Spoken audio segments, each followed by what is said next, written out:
గత ప్రభుత్వంతో పోల్చుకుంటే నెల్లూరు జిల్లాలో కూటమి ప్రభుత్వం వచ్చిన తర్వాత అభివృద్ధి ఎలా ఉందనుకుంటున్నారు? ఈ కూటమి ప్రభుత్వం వచ్చినప్పటి నుంచి కూడా అభివృద్ధి పరుగులు పెడుతున్నటువంటి పరిస్థితి, ఎంతోమంది నిరుద్యోగులకి ఉపాధి అవకాశాలు వచ్చేటటువంటి పరిస్థితి ఉంది. నెల్లూరు జిల్లాలో చూసినట్లయితే కావల్లో బీపీసీఎల్ ప్రాజెక్టు కావచ్చు, అలాగే దగదత్తుల ఎయిర్పోర్ట్ కావచ్చు, అలాగే రామాయపట్నం పోర్టు, అలాగే కేంద్ర ప్రభుత్వం ఏదైతే దుగరాజపట్నం కూడా గతంలో విభజన హామీల్లో భాగంగా దుగరాజపట్నం ఉండేది, దాన్ని కూడా ఇవాళ ఆ కార్యరూపానికి దాల్చేటటువంటి పరిస్థితి ఉంది. అలాగే బద్వేల్ నుంచి కూడా ఇటుపక్క మన నెల్లూరు వరకు కూడా పోర్టు కనెక్టివిటీగా 4 లైన్లు 4 వరుసల నేషనల్ హైవే ప్రతిపాదించినటువంటి పరిస్థితి ఉంది. ఇవన్నీ చూసుకున్నట్లయితే నెల్లూరు అభివృద్ధి ఇవాళ రాష్ట్ర ప్రభుత్వం అభివృద్ధిలో పరుగులు పెట్టించి ఇవాళ ఎంతోమందికి ఉపాధి అవకాశాలు కూడా ముందుగా ఉండేటటువంటి పరిస్థితి ఉందని చెప్పేసి కూడా మేము తెలియజేస్తా ఉన్నాం. అలాగే నెల్లూరు నగరం రూరల్లోకి వచ్చినట్లయితే దాదాపు 400 నుంచి 500 అభివృద్ధి పనులు 100 కోట్లతో ఇవాళ రోడ్లన్నీ కూడా వేస్తారన్న పరిస్థితి. గత ప్రభుత్వంలో చూసుకున్నట్లయితే ఇవాళ రోడ్లన్నీ చూసినట్లయితే ఎంతో గతుకులమయం అయ్యి ఆర్టీసీ బస్సులు గుళ్ళగుళ్ళ అయ్యేటటువంటి పరిస్థితి ఉండేది.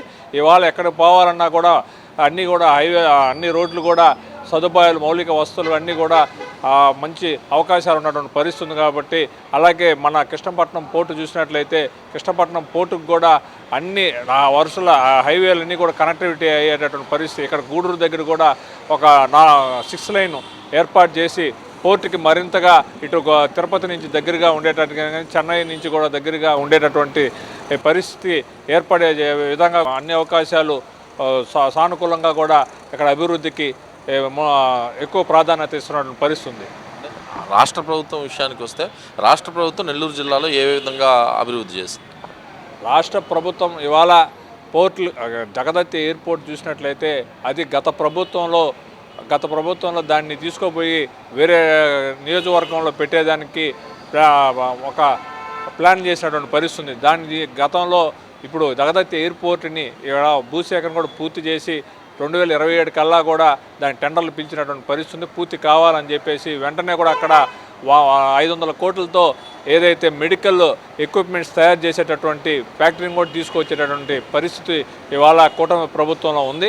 కూటమి ప్రభుత్వం ఎక్కువగా కూడా నెల్లూరు జిల్లా అభివృద్ధికి ఎంతో కృషి చేస్తుందని చెప్పేసి దీన్ని త్వరగతిన పూర్తి చేసి ప్రజలకి అందుబాటులో తేవాల్సినటువంటి పరిస్థితి ఉందని చెప్పేసి కూడా మేము కూటమి ప్రభుత్వం తెలియజేస్తా ఉన్నాం.